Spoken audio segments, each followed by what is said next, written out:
O programa que será exibido a seguir é de total responsabilidade de seus produtores e idealizadores.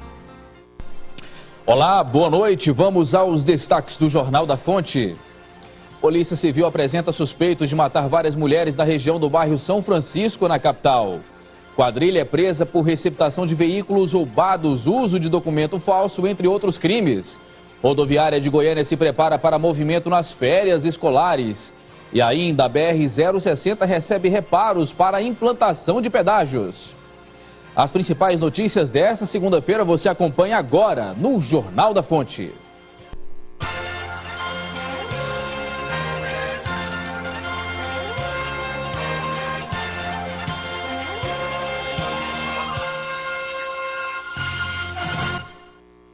E aos poucos o boato do serial killer que estaria assassinando mulheres em Goiânia vai sendo desmentido pela Polícia Civil. Hoje foram apresentados 2 homens que são suspeitos de matar várias mulheres na capital. Os homicídios estão ligados principalmente ao tráfico de drogas. Nas últimas semanas, a morte de várias mulheres levantou a crença de que haveria um assassino em série, serial killer, atuando em Goiânia. Mas para o Estado, que desde então vem negando tal relação, a tese passa a ser ainda mais improvável com a prisão dos acusados que atuariam em casos envolvendo a dívida de drogas. Maicon Miranda, conhecido como Gaguinho, e André Luiz Marques, o Testa, seriam funcionários de Leandro Fernandes e de Rogério Alves, traficantes de pequeno porte. De acordo com a polícia, os 4 seriam responsáveis pelas mortes de Kelly Tatiane, uma garota de programa que devia para o grupo e foi encontrada pendurada pelo pescoço em uma caixa de telefone em frente a um motel no bairro São Francisco no dia 18 de maio. A partir do desvendamento deste caso, a Delegacia de Homicídios concluiu que o mesmo grupo havia matado Carlos Átila Magalhães, que também era usuário, crime este ocorrido em 5 de abril. A quadrilha ainda é atribuída às mortes de Sirene Florencio dos Santos, em 9 de junho, e de Patrícia de Oliveira, no dia 18. As 2 também eram garotas de programas e dependentes químicas, que deviam para os traficantes. Patrícia é a jovem que foi encontrada com um tiro na cabeça no Morro do Mendânia. Nós temos as provas que todos esses 4 crimes ali da região de São Francisco e do Dergo têm como pano de fundo o tráfico ilícito de drogas, entorpecentes, principalmente ligadas ao uso e à venda de crack ali na região, relacionadas a garotas de programas que atuavam ali na região e, de certa forma, elas usavam e conseguiam essa droga e acabavam que ficavam devendo para o traficante. E na lei do tráfico, como as pessoas sabem, quem deve morre, e ali esses traficantes, eles deixavam claro o seu poderio, eles tinham uma maneira de agir específica, de torturar, bater, espancar e cortar o cabelo de suas vítimas. Com várias passagens pela polícia, André Luiz e Maicon foram presos em 19 de maio e 3 de junho, respectivamente, e permanecem na casa de prisão provisória. Os chefes do grupo, Leandro e Rogério, que também possuem várias passagens, foram apresentados nesta segunda-feira, mas negam tal envolvimento. Quando matar quem, se o chulezinho derrapado nele, não é drogado na rua, e vai mandar matar alguém, moço? Agora cabe o julgamento, né? Afinal, eu não tenho nada a ver com isso, não. Sou inocente. E ainda falando da criminalidade, a Delegacia de Repressão a Furtos e Roubos de Veículos Automotores apresentou 3 integrantes de uma quadrilha que roubava carros em várias partes do país e os revendia na região norte do Brasil. O grupo vai responder por receptação, uso de documento falso, além de formação de quadrilha.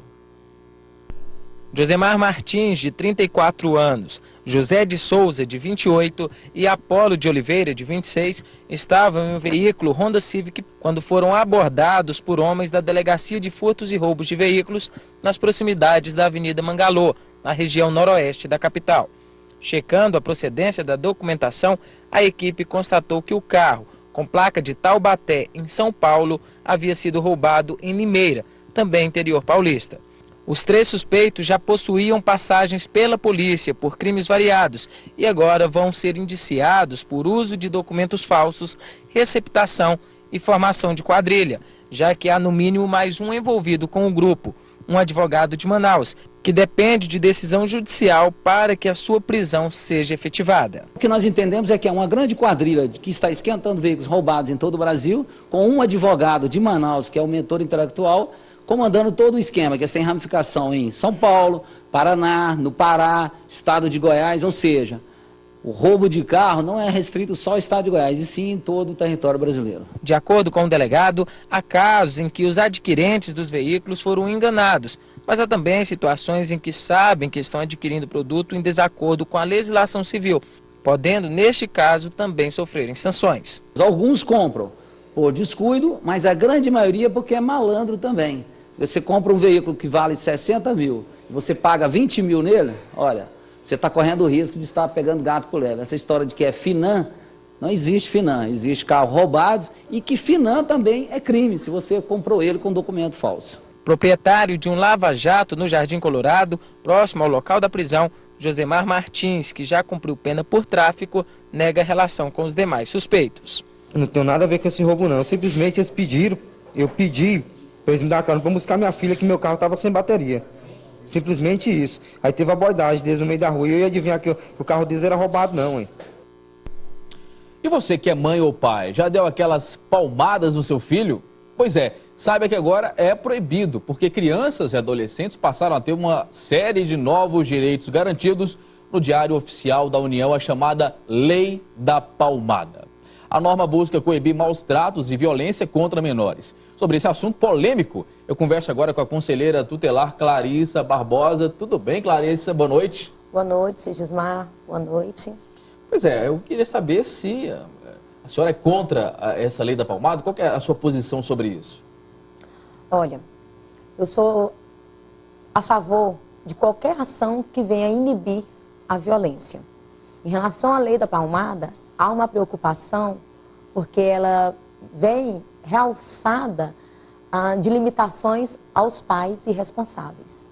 Pois é, antigamente, né, a gente percebe aí até pelas falas dos antigos, até pela a própria criação da nossa geração para trás, um respeito muito grande com relação aos pais. Hoje a gente percebe, né, você que lida diariamente com as famílias, pode falar com mais propriedade sobre isso, percebe que a coisa mudou um pouco aí de situação, né? Os filhos parecem, né, pelo menos em boa parte, não respeitarem tanto os pais. Você acredita que só o diálogo, uma palmadinha de leve, faria mal ou só o diálogo pode resolver? A palmada em si, ela já caracteriza a questão da própria violência, porque significa pancada com a mão, machucar. Agora, a questão da disciplina, o educar, o conversar, o de repente não pode isso, vai ficar ali de uma certa maneira de castigo, que está limitado também nessa lei que vem agregar a Lei 8.069, que é a do Estatuto da Criança e do Adolescente. Eu fico com a preocupação no sentido de inverter esses papéis. Haver essa inversão de papéis. Porque ela vem e ela inibe a ação no sentido até de repente, o pai, o responsável, vir a dar uma bronca na criança.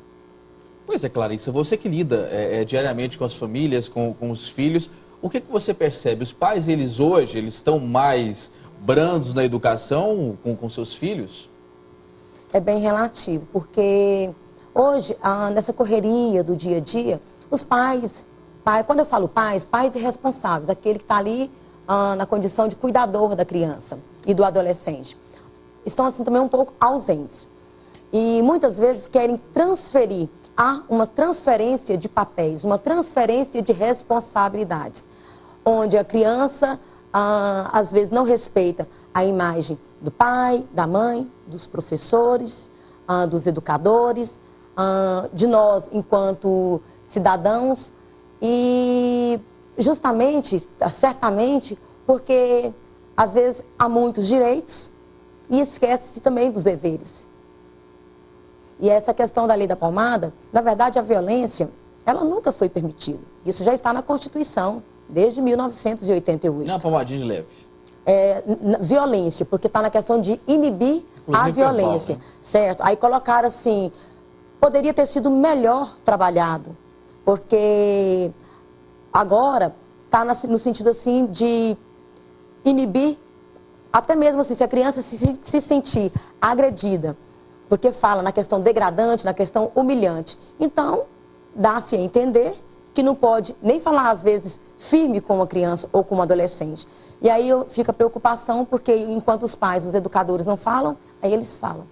Pois é, isso que eu ia te perguntar, né? Se fala muito quando lida-se com crianças ou adolescentes, né, que exageram na rebeldia, se fala assim, esse aí não teve uma boa educação prestada pelo pai, não teve uma boa educação prestada pela mãe. É lógico que a sociedade, eu particularmente, boa parte da sociedade, creio que você, sejamos contra o espancamento. Espancamento, violência, realmente não leva ninguém a lugar nenhum. Humilhação também, violência verbal, né, pode causar traumas aí para criança e para adolescente, os estudos constatam isso. Agora, uma lei como essa, que vem a, por exemplo, limitar bastante o poderio dos pais com seus filhos no sentido de educar sem a violência brusca, seja física ou verbal, você não acha que pode fazer com que essas crianças e adolescentes, as próximas gerações, fiquem ainda mais rebeldes? Sigismar, antes mesmo de ter sido sancionado, pais já nos procuraram na própria unidade do Conselho Tutelar com esta preocupação, porque as próprias crianças de 6 anos, 7 anos, em que os pais se dirigem para corrigir, elas falam assim, não pode, eu vou chamar o Conselho Tutelar, porque vai ser uma responsabilidade que foi atribuída ao Conselho Tutelar, ou seja, por meio das denúncias, né, é mais um papel nosso que está sob a nossa responsabilidade, antes mesmo de ter sido sancionado. Agora, depois de ter ali já vigorar, é uma situação realmente preocupante. Preocupante porque, eu vou falar aqui um exemplo, que eu já recebi denúncias, em que uma mãe ligou desesperada e eu falei, senhora, o que é que está acontecendo? Que podemos ajudar ela? O meu filho está colocando a casa ao chão. E eu perguntei, qual que é a idade do seu filho? 6 anos. 6 anos? Não, 6 anos. E eu falei, mas senhora, a senhora, enquanto mãe, a senhora tem autonomia. Eu até falo 2 vezes.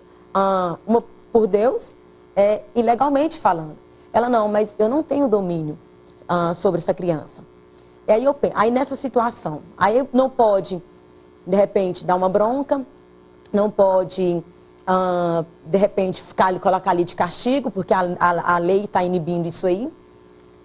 E limita, tira, invertem os papéis. É muito complicado. É muito complicado. Nós conversamos, nosso tempo infelizmente estourou, Clarice, é uma questão que merece aí novas abordagens. Eu agradeço a participação aqui da conselheira tutelar, Clarissa Barbosa, explanando sobre a Lei da Palmada. Obrigado, boa noite para você. Boa noite. E que fique assim claro, sou contra qualquer ação de violência, mas há essa preocupação na questão da inibição, da limitação dos pais. E com o início do período de férias, o movimento na rodoviária aumenta bastante. E de olho nesse público, as empresas de ônibus ampliaram a oferta de viagens. Mais de 2.000 horários foram disponibilizados aos viajantes. Cerca de 1.300.000 pessoas são esperadas no terminal rodoviário de Goiânia durante o mês de julho. O mês de férias promete ser bem movimentado e por isso as empresas abriram 2.000 novos horários. Para atender tanta gente, a rodoviária aumentou seu efetivo de segurança, limpeza e informação. Para quem pretende pegar a estrada, é necessário ficar alerta para algumas dicas. A pessoa chegue com pelo menos 1 hora antes do horário marcado para embarque, que compre a passagem de forma antecipada, já compre a passagem de retorno, só assim ela consegue garantir a data e horário desejado para a viagem, mantenha seus objetos pessoais ao alcance das vistas, não repasse a desconhecida a função de vigiá-los. Menores de 12 anos desacompanhados não embarcam. Se for para viajar sem os pais, é preciso de uma autorização. Tem que ter a autorização do juizado. Aqui dentro do terminal rodoviário tem o posto do juizado da Infância e Juventude para fazer esse atendimento. Os bilhetes podem ser adquiridos pelo site www.rodoviariadegoiania.com. Assim é possível antecipar a compra da passagem de ida e volta.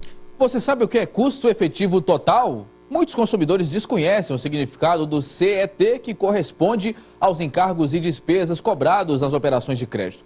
Mas a informação pode fazer a diferença na hora de comprar um carro ou fazer um financiamento de imóvel. Acompanhe. Na hora da compra, muitos consumidores só observam o valor da prestação e, às vezes, dos juros cobrados sobre os produtos. Eu olho o valor completo, né? Você sabe o que é um custo efetivo total do produto? Não, não. Eu vou comprando aí depois eu fico endividada. Nem se preocupa muito em olhar isso? É. Mas o cuidado não é o suficiente. Existem ainda outros custos que devem ser observados no momento de financiar um carro ou um imóvel. O presidente do Instituto Brasileiro de Estudo e Defesa das Relações de Consumo em Goiás explica que o comprador precisa pesquisar qual é o custo efetivo total a ser cobrado, que inclui tanto a taxa de juros quanto as tarifas, tributos, seguros e outras despesas. O problema é que o consumidor hoje, o brasileiro, ele se preocupa com prestação, não se preocupa com juros, né? E dentro desses juros que são cobrados, está embutido várias coisas, IOF, taxa de risco de crédito, taxa de abertura de crédito, quer dizer, então, são várias coisas que são cobradas do consumidor e ele não está sabendo. O presidente destaca ainda que a informação deve ser divulgada em informes publicitários quando houverem ofertas específicas. O consumidor também pode ter acesso ao custo antes da compra ou da contratação de crédito. Os bancos ou nas próprias lojas que exista um financiamento, é obrigatório a apresentação no cartaz ou no extrato, muitas vezes cliente de banco, o custo efetivo total. E a BR-060 já está recebendo reparos para a implantação dos pedágios. Antes da cobrança, a via vai receber inúmeras melhorias e ampliação do número de faixas de circulação. Quem trafega pela BR-153 tem percebido as mudanças que vêm ocorrendo na via. A empresa ganhadora da concessão vai administrar uma extensão de 1.176,5 km de rodovia, de Brasília a Betim, em Minas Gerais, e compreende as BR-060, 153 e 262. Os trabalhos iniciais já começaram ao longo de todo o trecho da concessão e deve durar até março do ano que vem. A gente tem aí em torno de pelo menos mais 6 meses para esse serviço, entre 6 e 9 meses. E em setembro a gente já começa a operar efetivamente a rodovia. Até setembro, nas BRs terão que ser instalados os SAUs, que são os serviços de atendimento ao usuário. Em Goiás serão 8, com sanitários, fraudários, locais de descanso e informações ao usuário. Além disso, diversos outros serviços serão disponibilizados aos motoristas. 24 guinchos leves, 24 ambulâncias, 10 guinchos pesados, 6 caminhões-pipas para incêndio e 6 caminhões boiadeiros para recolhimento de animais na pista. Fora as 27 viaturas de inspeção de tráfego 24 horas, que elas têm que continuamente inspecionar os problemas da rodovia. O início da cobrança do pedágio deve acontecer em julho ou agosto do ano que vem e custará R$ 3,00. Em Goiás serão 4 praças de pedágio, em Alexânia, Goianápolis, Piracanjuba e Itumbiara. O investimento para esse policial rodoviário federal será retornado em qualidade de serviço e segurança. Especialmente nos trechos de pista simples, de Anápolis até Porangatu, nós temos muitos acidentes com vítimas fatais, colisões frontais. Essa rodovia vai ser duplicada e isso vai melhorar muito a segurança, vai melhorar muito a vida dos goianos. E os partidos políticos com registro no Tribunal Superior Eleitoral têm até hoje, dia 30 de junho, para realizar as convenções destinadas à deliberação sobre a coligações e a escolha de candidatos. É durante as convenções que os candidatos aos cargos de presidente, vice-presidente da República, governador e vice-governador, senador, deputado federal e estadual são definidos. Para falar mais sobre esse assunto, recebo agora nos estúdios da Fonte TV, Adriano Gustavo de Oliveira e Silva, ele que é advogado eleitoral e membro da Comissão Eleitoral da OAB. Olá, doutor, boa noite, obrigado por estar conosco. Boa noite, Segismar, boa noite a todos os telespectadores que nos assistem. É um prazer estar aqui na Fonte TV. Pois é, doutor Adriano, né? Temos hoje aí como último dia para a realização das convenções partidárias, como foi dito anteriormente. Houve alguma mudança significativa na legislação eleitoral para as eleições de 2014? Olha, Segismar, infelizmente, a tão esperada reforma política que o brasileiro esperava, que foi tão discutida no Congresso Nacional, ela não foi levada para frente, ela não foi aprovada. Então, com isso, né, durante essa campanha eleitoral, nós teremos as mesmas regras da campanha de 2010. No ano passado, no final de 2013, nós tivemos uma legislação aprovada, conhecida como mini-reforma eleitoral. Acontece que agora, no começo do mês de junho, o TSE entendeu que essa legislação só valerá para as próximas eleições. Então, de novidade mesmo, que nós podemos falar que vai ser aplicado pela primeira vez nas eleições estaduais, como novidade, somente a lei da ficha limpa. Como que vão ficar aí as propagandas realizadas pela internet nessa poderosa ferramenta?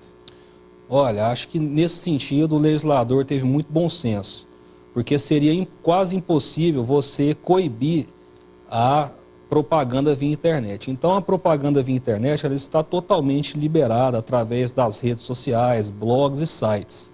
Então o eleitor que quiser se manifestar de maneira pacífica, de maneira ordeira, ele vai ter total liberdade para manifestar favorável a candidato A, B ou C.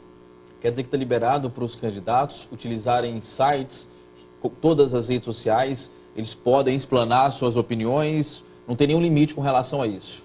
Exatamente, não só os candidatos, mas os eleitores também. Os eleitores também podem. Então os candidatos eles podem criar uma página própria, um site, né, .com ou .com.br, utilizar o Facebook, utilizar o Twitter, desde que seja propaganda gratuita, né? Você não pode fazer propaganda paga na internet, mas propaganda gratuita você pode utilizar livremente.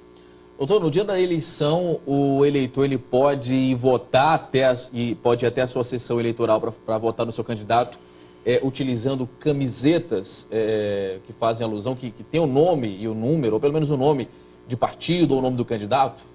Olha, Segismar, as camisetas desde a eleição passada, retrasada, elas já não são mais permitidas durante a campanha. Então, no dia da eleição, o que pode haver é aquela manifestação silenciosa, com bandeira, com broche, com disco na sua camiseta e com o material de campanha mesmo, adesivos e outras coisas, mas as camisetas não.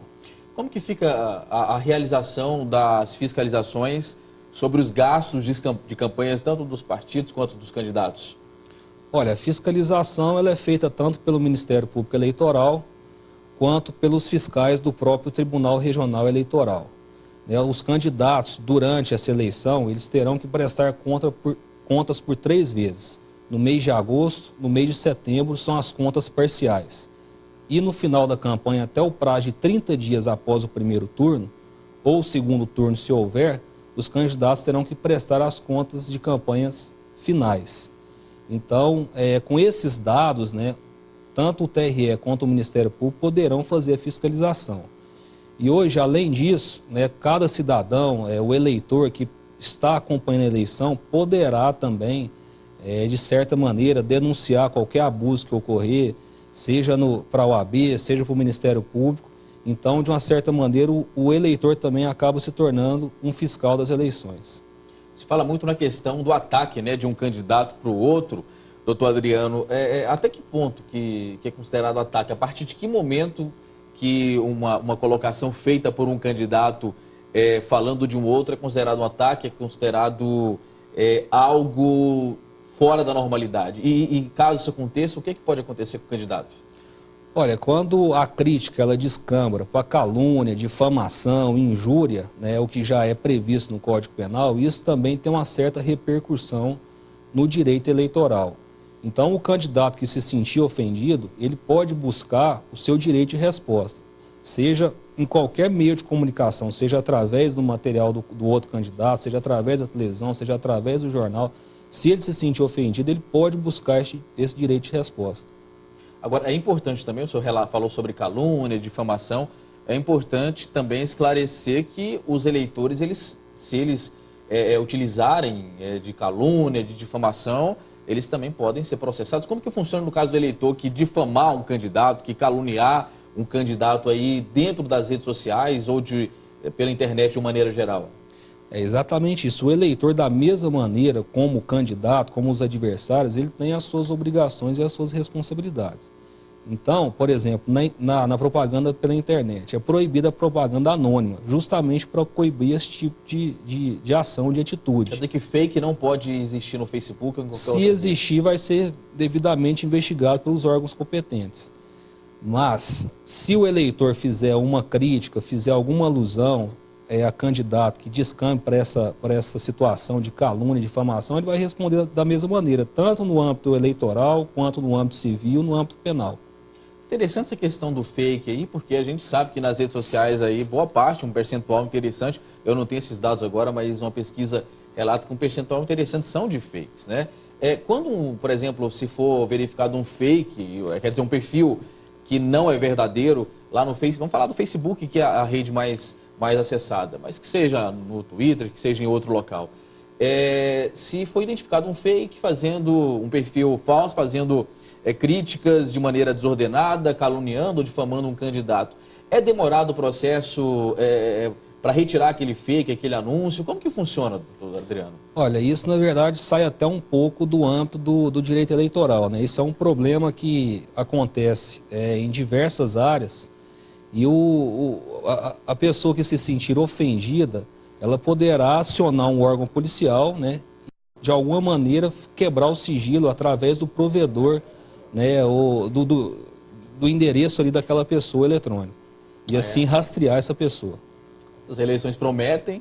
Eu agradeço a participação do advogado Adriano Gustavo de Oliveira, advogado eleitoral e membro da OAB. Obrigado por estar conosco falando desse tema tão importante das eleições, né, e explicando um pouco mais sobre a nossa legislação eleitoral. Uma boa noite para o senhor. Obrigado, eu estarei sempre à disposição. Boa noite. E o Jornal da Fonte vai ficando por aqui. Mais notícias você acompanha amanhã ao 12h45 no Jornal Goiás Alerta. Na sequência você acompanha os principais destaques do futebol. Copa do Mundo aí a toda tona com Luiz Duarte e toda a sua equipe no programa Na Marca do Pênalti. Você tenha uma excelente noite. Obrigado pela sua audiência. Até amanhã.